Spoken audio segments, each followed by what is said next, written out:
Pour soutenir la chaîne et mes créations, n'hésitez pas à regarder gratuitement une vidéo sur Utip ou à m'y faire un don.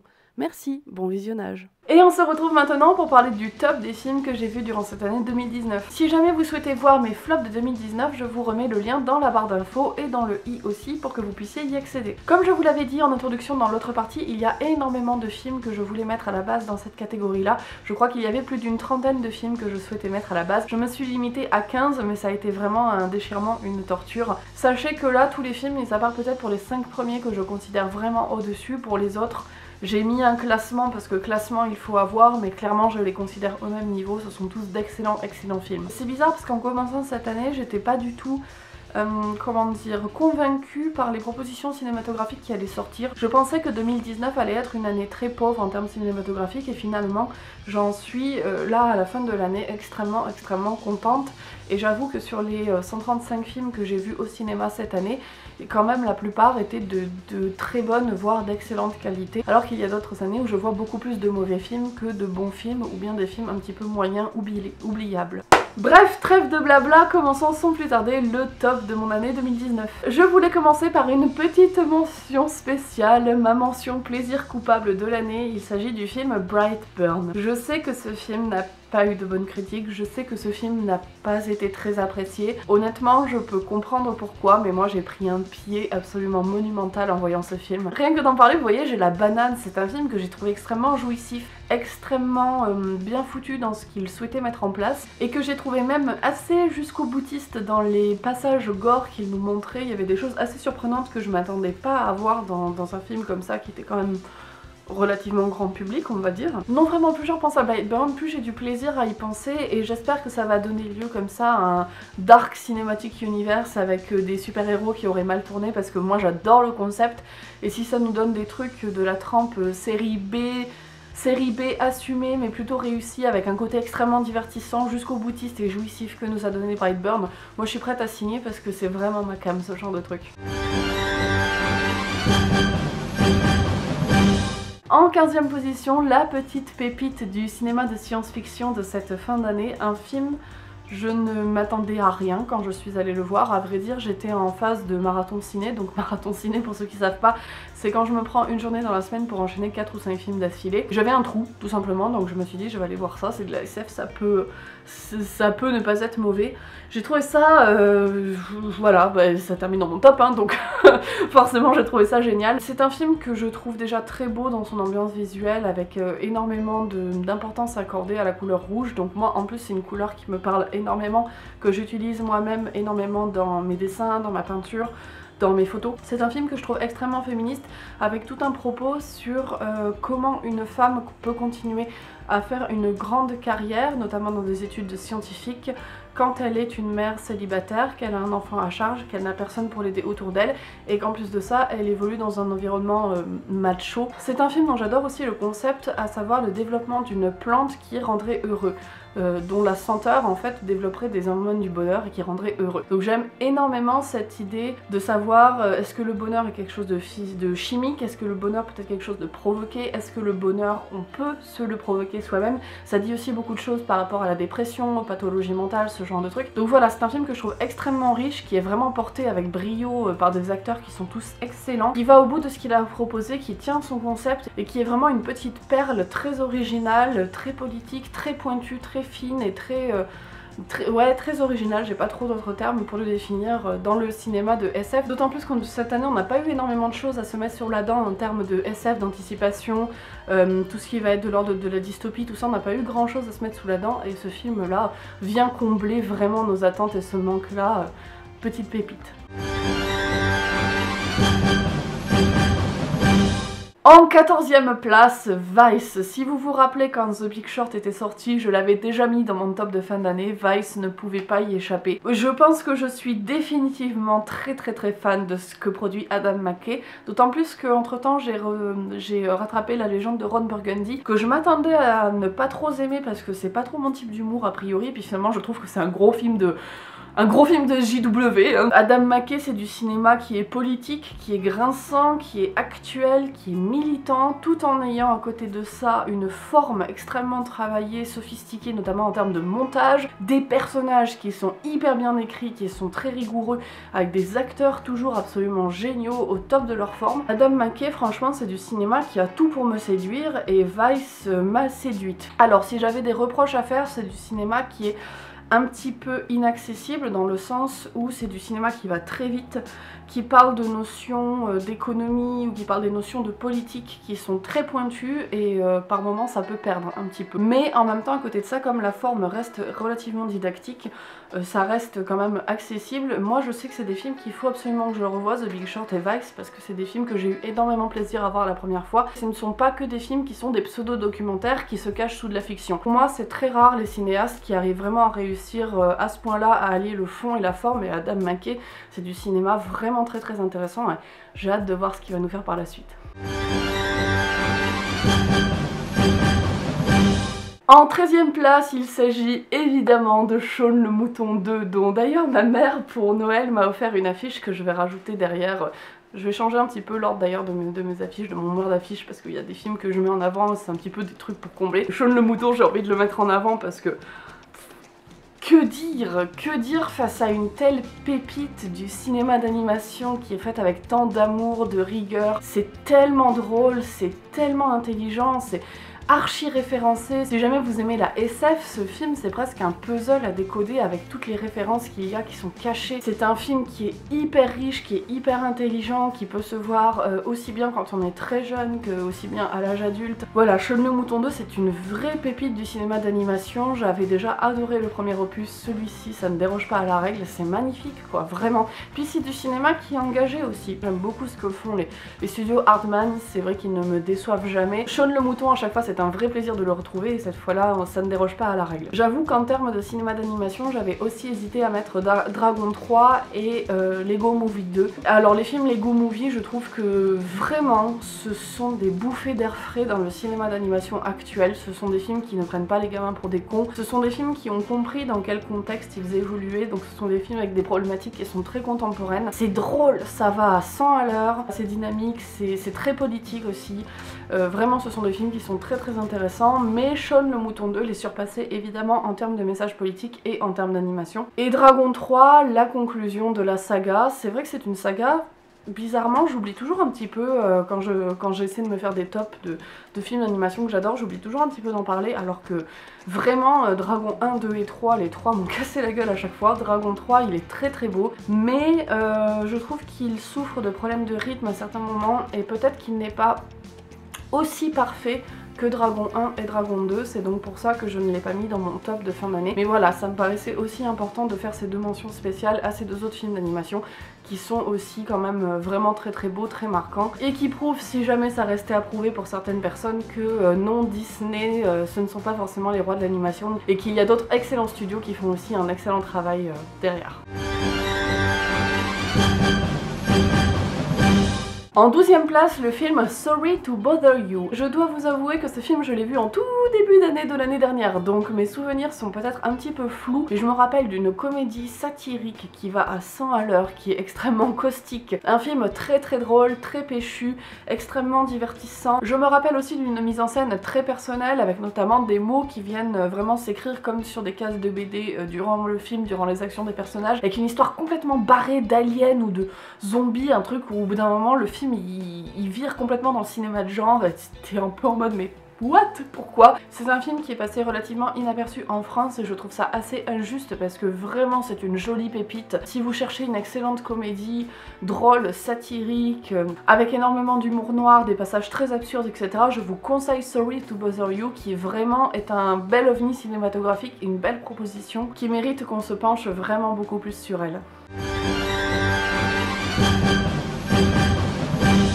En 11e position, le film Tremblement. Un magnifique film qui parle des thérapies de conversion pour les personnes homosexuelles qui sont perpétrées par l'église catholique. Donc pour les personnes qui ne sont pas au courant, ce sont des thérapies de conversion qui sont très violentes, qui à l'heure actuelle existent encore et qui sont de véritables fléaux, en particulier dans l'Amérique du Sud, qui est très croyante, qui est très homophobe. Et donc ici on suit le destin d'un père de famille qui s'est vu, qui a fait un coming out forcé auprès de sa famille et dont la famille le force à suivre une thérapie de conversion. C'est un film très sombre, on va pas se mentir, c'est un film qui est très dur, il y a des passages qui sont vraiment extrêmement déchirants, mais c'est un film déjà qui est d'utilité publique parce qu'il parle d'un vrai sujet de société, d'un vrai sujet d'actualité qui est encore à l'heure actuelle un phénomène de société extrêmement important duquel il faut s'emparer parce que ce sont des choses très très graves qui continuent à arriver actuellement. Il y a 3 films autour de cette thématique là qui sont sortis ces derniers temps, il y en avait 2 autres qui étaient américains, il y avait Boy Erased, sans que là c'était plus dans une communauté protestante mais du coup il avait fait grand bruit parce que c'était basé sur une histoire vraie, et il y avait aussi le film Come As You Are, donc cette fois-ci avec un point de vue féminin, donc une jeune fille qui est lesbienne qui se retrouve aussi envoyée par ses parents dans un centre pour les personnes homosexuelles, et du coup je trouve que c'est intéressant qu'on ait un petit peu ce point de vue, ces 3 facettes là. Donc il y en a 2 qui sont vraiment axées sur ces thérapies à l'âge adolescente,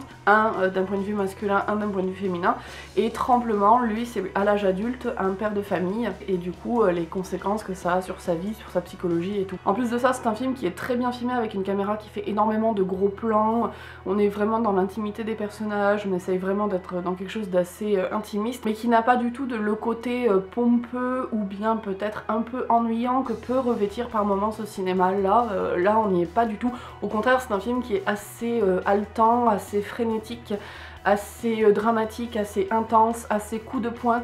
Pour le coup il réussit vraiment à avoir un rythme, un impact, une intensité qui sont à la hauteur du sujet très très grave qu'il traite. Donc Tremblement, je trouve que c'est un excellent film sur ce sujet. En 10e position, le réjouissant, le magnifique, l'inattendu, le surprenant, le jouissif, La Favorite de Yorgos Lanthimos. Je savais au vu des bandes annonces que j'allais adorer, déjà parce qu'il y a Rachel Weisz, elle joue dans La Momie si vous ne le saviez pas. Ah oui. Vous remarquerez que mon univers et mon imaginaire se construisent à partir du point central qui est La Momie et le retour de la momie. À partir de ça, je fais des connexions. Je savais que ce film ce serait archi macam, en plus j'adore les ambiances historiques où les gens s'envoient des énormes pics mais où c'est dit de manière extrêmement châtiée, qui s'est enrobé derrière un langage extrêmement mielleux. Du coup tu sais jamais si c'est du lard ou du cochon, si c'est de l'ironie ou pas. J'adore ce genre d'ambiance. Donc là en plus de ça il y avait aussi le côté lesbien qui venait rajouter la petite dose LGBTQI+, dont j'ai besoin parce qu'on est en manque de représentation queer, donc dans ce film il y en a à mort. Je sais pas comment vous dire quoi, vraiment c'est un film qui frétille, qui fourmille, il y a énormément de générosité, c'est un film qui est ultra péchu, qui est très drôle, qui est très jouissif, vraiment un immense plaisir que j'ai eu à voir ce film, et Antoine il me l'a offert pour mon Noël en Blu-ray et je vais le revoir avec grand plaisir. Je pense qu'en plus de par son ton assez humoristique etc, je pense que c'est un film qu'on peut revoir avec plaisir, et moi j'ai très hâte de le revoir parce que La Favorite ça fait vraiment partie des grands coups d'éclat de cette année quoi. En 9e position, pépite surprise du cinéma de genre de cette fin d'année auquel je ne m'attendais pas du tout, et je pensais pas du tout que ça terminerait dans mon top. Ce film m'a un peu cassé la gueule quand même, je dois bien l'avouer, il s'agit de Seules les bêtes. Je vous avais expliqué dans le top de mes films préférés que j'ai fait du coup pour remercier les 1000 abonnés, que je vous mets ici et dans le i et dans la barre d'infos si jamais ça vous intéresse. Je vous avais expliqué que j'aimais énormément le procédé narratif du film choral et que c'était un genre, un procédé narratif qu'on ne voyait plus trop, qui n'était plus trop à la mode. Et c'est le cas, hein, c'est vrai que c'est un procédé qui se faisait beaucoup mi-2005 jusqu'à 2010, un truc comme ça, puis depuis les années 2010 ça s'est un petit peu évaporé. Et là déjà c'est un film choral, donc ça m'a fait extrêmement plaisir. C'est un film choral en plus qui est vraiment très intéressant dans le procédé du choral parce que on ne sait pas du tout où ça nous mène. C'est-à-dire qu'on suit vraiment la vie de différents personnages et on ne sait absolument pas comment la vie de ces personnages-là va finir par se croiser, comment ça va finir par matcher quoi.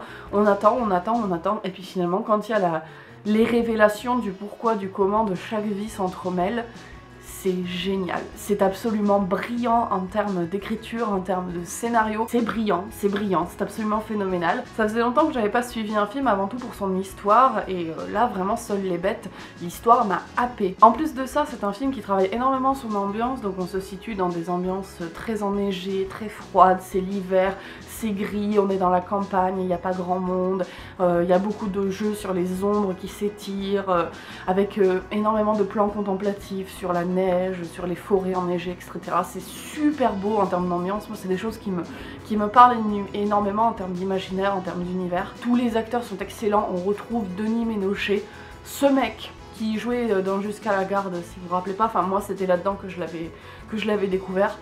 Ce mec, il compte parmi mes acteurs favoris actuellement parce que je l'ai découvert dans 2-3 films, il jouait aussi dans L'Empereur de Paris qui était sorti l'année dernière, et là dans Seules les bêtes. Mais il est excellent ce mec, il est d'une justesse, il est d'une humanité. Je trouve qu'il a l'art de toucher les gens, il a l'art de toucher à l'âme. Dans ce film, il est fantastique. Donc Seules les bêtes, si vous n'en avez pas entendu parler, si vous ne l'avez pas vu, il est sorti en décembre, donc il y aura encore un petit peu de temps avant son arrivée en VOD, en DVD, en Blu-ray et tout. Foncez le voir parce que c'est une vraie proposition de cinéma, c'est une vraie proposition de cinéma de genre, d'autant plus parce que ça emprunte à beaucoup de codes du cinéma d'horreur, du thriller, du polar, il y a énormément de choses qui viennent se mélanger à l'intérieur. Et en plus de ça, les jeux d'acteurs sont excellents et puis le scénario, c'est fantastique, c'est absolument fantastique. Vraiment ce film... Le coup de cœur inattendu de cette fin d'année, un coup d'éclat absolument magistral pour terminer l'année en beauté. En 8ème position, le film Les oiseaux de passage. Alors, quand je l'ai vu, je ne m'attendais pas du tout à ce qu'il termine dans mon top. En fait, je l'ai vu, j'ai trouvé que ce film était très bon, mais c'est pas forcément déjà un film qui officie dans un genre qui me parle énormément. C'est un film qui parle d'histoire de mafia, moi c'est pas vraiment mon truc. Hein, je dois bien l'avouer. C'est un film qui se déroule dans un désert, donc avec une ambiance extrêmement aride, des tons très chauds, des choses comme ça qui ne sont pas non plus forcément trop macabres normalement visuellement. Et enfin c'est un film qui parle aussi de l'univers Wayuu, donc c'est un univers que je ne connais pas du tout. C'est un film d'ailleurs qui est en parler Wayuu, donc ça je trouve ça très intéressant en termes politiques de faire un film qui est en parler Wayuu, sachant toute la persécution que les communautés indiennes ont vécue, et en particulier en Amérique du Sud. Je trouve ça très intéressant. Mais voilà, j'avais passé un bon moment, mais c'était pas forcément un truc qui me parlait. Et finalement, plus je repense à ce film, plus j'ai des images qui me restent en tête, j'ai une ambiance qui me reste en tête, j'ai plein de choses qui commencent à ressurgir. Et je me rends compte que ce film m'a en fait beaucoup marqué. Il mélange énormément de réalisme et de choses qui sont beaucoup plus, comment je pourrais dire, occultes, mystique plutôt, lié à la culture Wayuu, donc avec énormément d'aspects traditionnels mais aussi de croyances, de rites. Et j'adore la confrontation, le mélange de ces deux univers là, le fait aussi qu'on voit le film qui se déroule dans le temps, donc on sent l'arrivée au fur et à mesure d'innovations technologiques, comme par exemple les camions qui viennent, qui commencent à arriver dans le désert alors qu'au début ils se déplacent avec des chevaux, des choses comme ça. Et je me rends compte que c'est un film que j'ai trouvé en fait assez puissant, c'est un rise and fall tout à fait classique mais extrêmement bien exécuté au sein d'une communauté, d'une culture dont on ne connaît pas grand chose, en tout cas en France. Je trouve ce film d'une pertinence et d'une maestria et d'une exécution absolument parfaite, et pour que je continue à y penser plusieurs mois après l'avoir vu, c'est que vraiment il m'a profondément marqué, et c'est d'autant plus admirable je trouve qu'il m'a marqué que c'est un film qui a priori au premier abord n'est pas forcément quelque chose qui allait énormément me parler en termes d'univers, en termes d'ambiance, et finalement voilà, il se retrouve dans mon top de fin d'année quand même.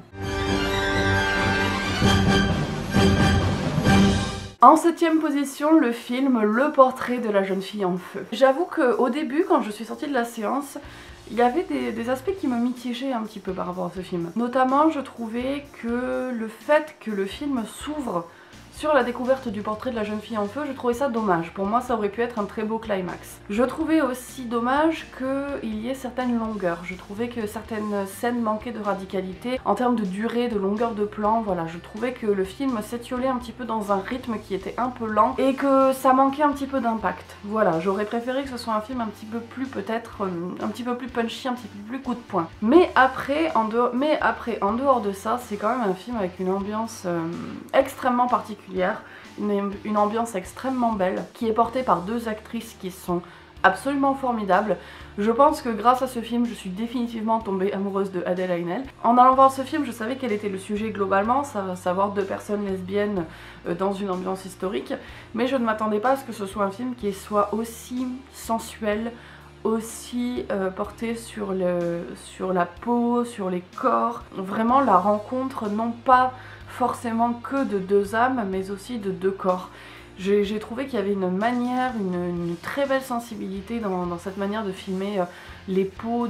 C'est un film très sensationnaliste en fait. Le peu d'utilisation qu'on a aussi de la musique la rend du coup extrêmement pertinente le peu de fois où il y en a, et je trouve que l'économie de cet effet là fait que quand il y en a, ça prend vraiment au cœur et aux tripes et ça a vraiment énormément d'impact. En particulier la scène finale qui est vraiment très belle, assez intense, très dramatique. Portrait de la jeune fille en feu, c'est quand même un film qui remplit toutes ses promesses et qui a eu énormément de très bonnes critiques, qui a eu un très bon accueil, et on comprend vraiment pourquoi. Parce que c'est un film qui frôle la perfection et qui est extrêmement en plus pertinent d'un point de vue politique. En sixième position, un film absolument génial, un petit bijou du cinéma français, il s'agit du film Le Chant du Loup. Qu'est-ce que je suis triste de voir que ce film s'est planté au box-office, puisque je crois qu'il a coûté 53 millions et il en a rapporté que la moitié. Qu'est-ce que ça me fait mal au cœur de voir qu'un film pareil qui est d'une maestria, d'une complexité, d'une intensité pareille, n'arrive pas à trouver son public en France. Alors forcément, quand tout le monde se rue sur les Tuches 3 ou sur ce genre de navet, ça laisse plus beaucoup d'argent pour aller voir d'autres films dans la semaine, mais pourtant ce projet-là aurait vraiment mérité de marcher, parce que je trouve que c'est un champ d'espoir pour le cinéma de genre en France qui prouve qu'on est capable de faire des trucs qui ont cette gueule-là, quoi. Le Chant du Loup, la première fois que je l'ai vu, ce qui m'avait marqué, c'était avant tout sa tension, son intensité, le côté archi haletant de son récit. On est parmi ces personnes qui sont dans un sous-marin, c'est extrêmement tendu.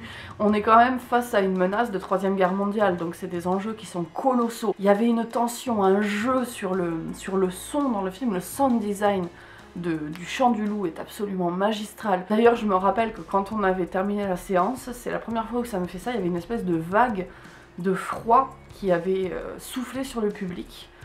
Et je vous jure, on est tous restés assis, on n'a pas parlé pendant 10 bonnes minutes, il y avait le générique qui continuait à défiler. On n'a pas parlé, on est tous restés assis, un peu comme des cons, hébétés par ce qu'on venait de voir, parce qu'on venait de subir une telle pression au cinéma. J'avais l'impression qu'il nous fallait une espèce de sas de décompression, quoi. La première fois que je l'ai vu, du coup, c'était cet aspect très viscéral qui m'avait parlé. La deuxième fois que je l'ai vu à la télé. Et ce qui m'a beaucoup frappé cette fois-ci, c'était le côté drame humain. Vraiment l'aspect beaucoup plus, cette fois pas organique, mais beaucoup plus sensible. Ces êtres humains qui sont broyés par un système qui n'a rien d'humain, lui. Et d'ailleurs ça m'a fait pleurer. La première fois que je l'ai vu, je n'avais pas pleuré, la deuxième fois oui. Parce que voilà, il y avait ce côté tragédie humaine au milieu de ce récit. Je vais pas m'étendre des heures dessus parce qu'il y a énormément de gens qui en ont parlé mieux que moi. C'est un excellent film, je ne sais pas si c'est un chef-d'œuvre, mais je pense qu'on est quand même pas loin du chef-d'œuvre. C'est vraiment un vrai petit bijou, une vraie petite perle du cinéma français. Et j'espère que malgré son échec en termes financiers, son succès critique va permettre à d'autres réalisateurs de prendre des initiatives d'une ampleur pareille, parce qu'on a besoin de voir de tels films en France. En cinquième position, un autre film qui fait du bien à notre cinéma français, le film L'heure de la sortie.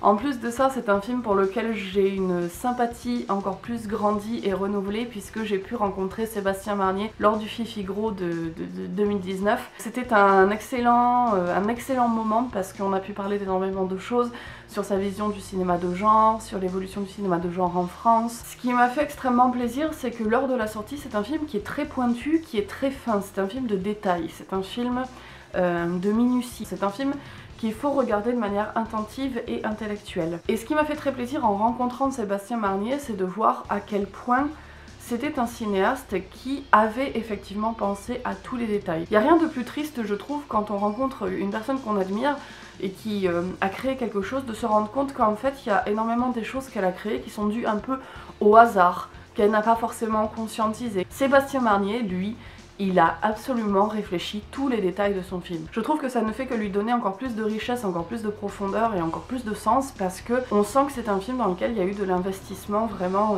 émotionnel et intellectuel à 100% de la part de son créateur. L'heure de la sortie, c'est un film aussi qui m'a réconcilié avec Laurent Lafitte parce que j'ai beaucoup de mal avec sa manière de jouer et je trouve que là-dedans il est excellent, il est d'une subtilité vraiment parfaite et pour moi ça m'a enfin prouvé quel était ce bon aspect du jeu de Laurent Lafitte que les gens arrivaient à trouver. Le prochain projet de Sébastien Marnier, ça va être un film de genre autour de la question du patriarcat dans une famille. Et moi, c'est quelque chose qui, forcément, ça me parle énormément comme sujet. Je suis très curieuse de voir ce que ça va donner. Et c'est uniquement son deuxième film lors de la sortie. C'est déjà d'une maestria, d'un brio, d'une maturité incroyable. Allons voir ensemble la suite qui sortira, je ne sais pas quand, mais qui, je l'espère, sera aussi prometteuse et aussi réussie que son pitch qui est très alléchant. En quatrième position, An Elephant Sitting Still, un film que j'ai rattrapé en toute dernière minute, genre là pendant ma semaine de vacances avant de tourner cette vidéo, parce que enfin il était disponible en VOD. Je vous avoue que quand j'ai vu que le film il durait 4h30, je me suis dit ok, genre déjà j'ai un peu la flemme de me taper The Irishman qui dure que 3h30, mais alors là 4h30, est-ce que t'es sûr que tu vas te le taper? Je suis restée scotchée. Mais scotché. Je saurais pas vraiment vous décrire de quoi ça parle parce qu'en fait c'est un récit qui est extrêmement lent. Le fil narratif, le pourquoi du comment on suit ces personnages et le pourquoi du comment on suit leur histoire arrive vraiment très tard dans le film. Forcément sur un film de 4h30 tu as le temps de détendre ton scénario à loisir. Disons que c'est avant tout un film choral.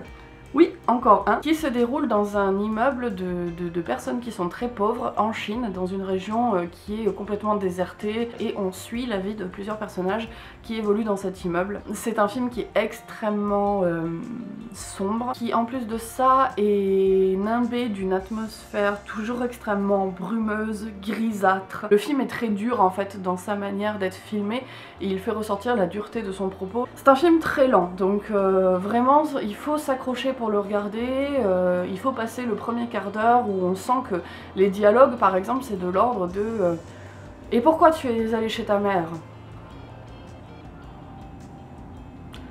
Je pensais que tu ne l'aimais pas ta mère. J'exagère un petit peu mais c'est quand même de cet ordre là, il y a énormément de pauses entre les phrases. Une fois qu'on a accepté ça, on se laisse happer. Ça m'a par moments rappelé Amour Chienne de Alejandro González Iñárritu, qui est mon Alejandro González Iñárritu préféré et qui est aussi parmi mes films préférés, tout film confondu. Et vraiment ça m'a rappelé énormément ce ton là, cette manière d'écrire là, ça m'a énormément rappelé aussi ce procédé donc avec le film choral, et ça m'a rappelé aussi un petit peu le même but, à savoir ces vies qui se croisent, qui se rencontrent, c'est un petit peu vraiment sans jamais vraiment se toucher, sans jamais avoir de vraies rencontres, c'est juste du frôlement. Bref, c'est un film qui est vraiment excellent, qui mérite les 4h30 de visionnage, vraiment. Vous pouvez le découper en plusieurs parties si vous le sentez, il n'y a pas de problème. Moi je l'ai vu en plusieurs fois, je l'ai vu en 2 fois il me semble. J'ai pas eu de soucis à rattraper les fils narratifs, à rattraper les fils conducteurs. C'est un film qui se suit très bien, il y a aucun problème pour le regarder en plusieurs parties, mais vraiment il mérite 4h30 de votre temps parce que c'est un petit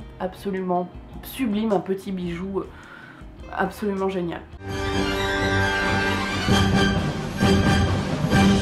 En troisième position, évidemment, le film Tous les dieux du ciel. Qu'est-ce que je suis heureuse d'avoir pu voir ce film. Il n'a été diffusé que dans 15 salles en France et j'ai eu la chance durant le Fifi Gros de pouvoir le voir dans une séance unique à l'American Cosmograph et en plus de ça en présence du réalisateur Quarks. En plus je me rappelle très bien, la séance c'était un dimanche soir à 21h ou à 21h30, un truc comme ça. Je venais de me taper la semaine de festival, j'étais crevée, j'étais en train de vraiment commencer à me démotiver, à me dire oh non finalement je vais pas y aller, tant pis. Puis finalement j'ai réussi à me foutre un coup de pied au cul à y aller, mais c'est le meilleur coup de pied au cul que je me suis mis de ma vie quoi. Qu'est-ce que ce film est génial. C'est du cinéma de genre dans tout ce qu'il a de genre.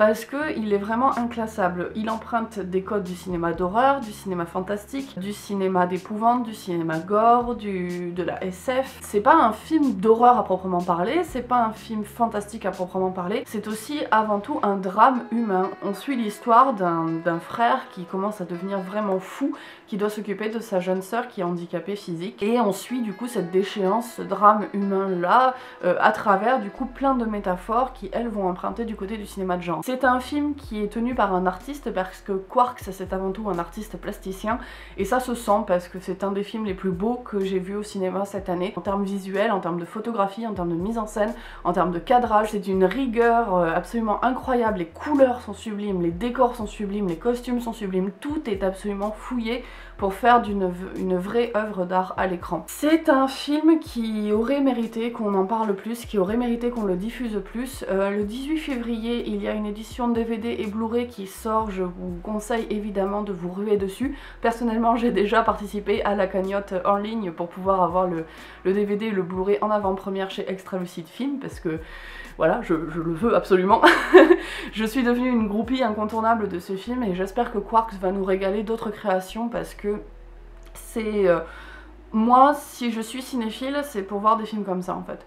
C'est pour voir des films qui peut-être ne sont pas parfaits, parce que clairement c'est un film, il a des défauts, objectivement il a des défauts, c'est pas le souci, mais qui viennent bousculer un petit peu le champ du possible, de ce qu'il est possible de faire au cinéma, qui viennent un peu bousculer nos attentes, qui viennent bousculer nos idées préconçues sur ce qu'est un genre cinématographique, sur ce que le cinéma doit faire ou doit dire.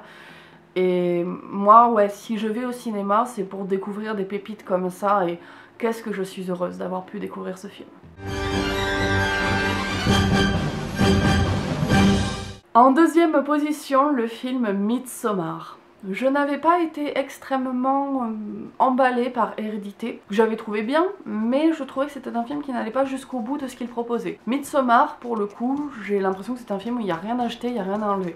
Je sais qu'il y a une version Director's Cut qui est sortie avec 25 minutes de film en plus, je vais essayer de me la procurer parce que j'ai très envie de revoir ce film et de voir ce que ces scènes supplémentaires vont ajouter. J'ai trouvé ce film absolument excellent, brillant. Déjà, faire un film d'horreur, un film d'épouvante, un film fantastique qui arrive vraiment à faire peur et qui arrive vraiment à faire tendu dans une ambiance de jour estival, autour d'un petit festival avec des fleurs et des tenues champêtres, je trouve que c'est déjà absolument génial. En plus de ça, c'est un film qui a tout un propos autour du fait de juger une culture par rapport à une autre, en particulier la culture américaine qui, très invasive, vient juger la culture des autres.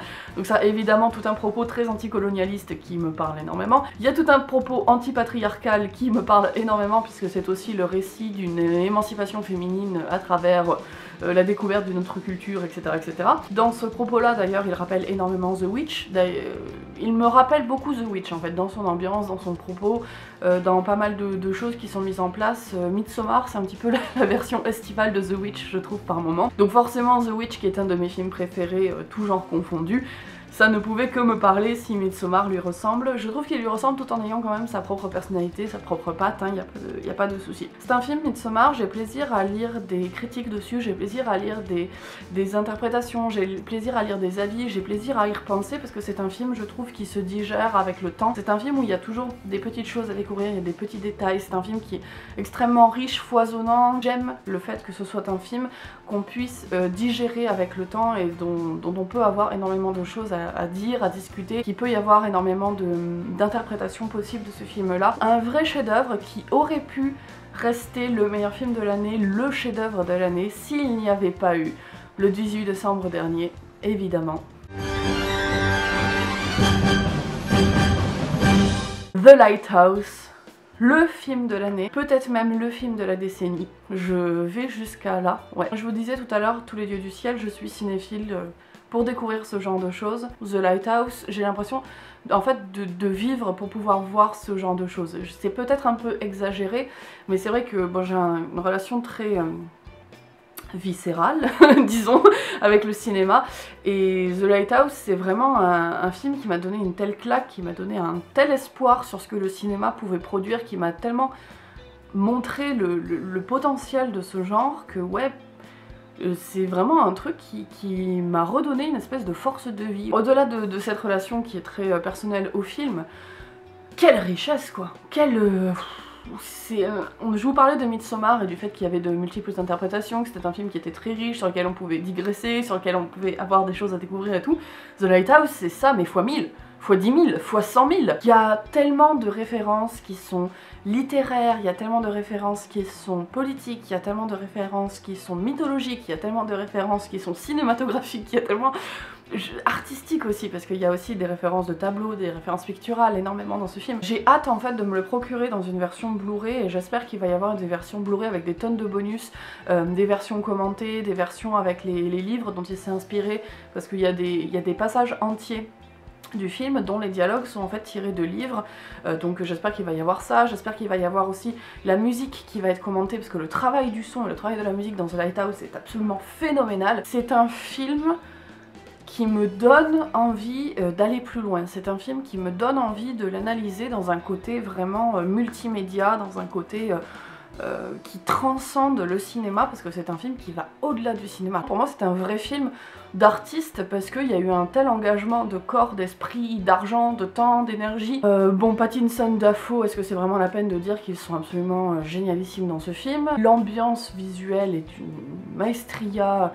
C'est le plus beau noir et blanc que j'ai vu au cinéma, et pourtant je me suis tapé les films expressionnistes allemands qui sont aussi énormément ma cam, je m'en suis tapé plein, des films expressionnistes allemands avec le contraste noir et blanc absolument sublime, le travail du grain, tout ce que vous voulez. The Lighthouse, c'est le plus beau noir et blanc que j'ai vu au cinéma. J'ai pas les mots pour décrire à quel point c'est un chef-d'œuvre. Le terme chef-d'œuvre, ça existe pour définir des films comme ça en fait. Vraiment, j'exagère pas quand je dis ça. Quand je vous dis que je pense que c'est le meilleur film de l'année, que c'est un chef-d'œuvre et que c'est peut-être même le meilleur film de la décennie, je n'exagère pas. C'est un film qui mérite les louanges, c'est un film qui mérite qu'on en parle, c'est un film qui mérite d'être aimé, c'est un film qui mérite en fait qu'on en fasse des caisses, etc.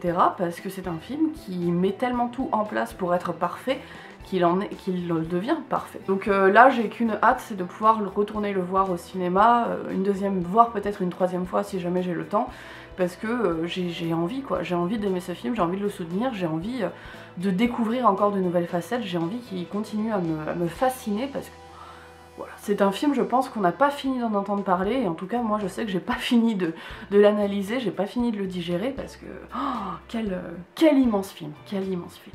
Et voilà, mon top et mon flop de l'année 2019 sont terminés, j'espère que ça vous aura plu. La semaine prochaine, je sortirai une autre vidéo sur les films de 2019, mais cette fois je vous parlerai de 20 pépites qui sont un petit peu oubliées, qui ont été peut-être un petit peu passées à la trappe durant l'année 2019, qui sont peut-être pas forcément des chefs-d'œuvre tous, mais qui méritent quand même qu'on s'y penche, parce que ce sont des films intéressants. Donc voilà, je vous ferai une petite sélection de ça la semaine prochaine. En attendant, n'hésitez pas à me suivre sur les réseaux sociaux qui sont dans la barre d'infos si jamais mon travail vous intéresse, et aussi à partager cette vidéo. Et je vous retrouve quant à moi mercredi pour une nouvelle vidéo art, et samedi pour une nouvelle vidéo sur le cinéma. Salut!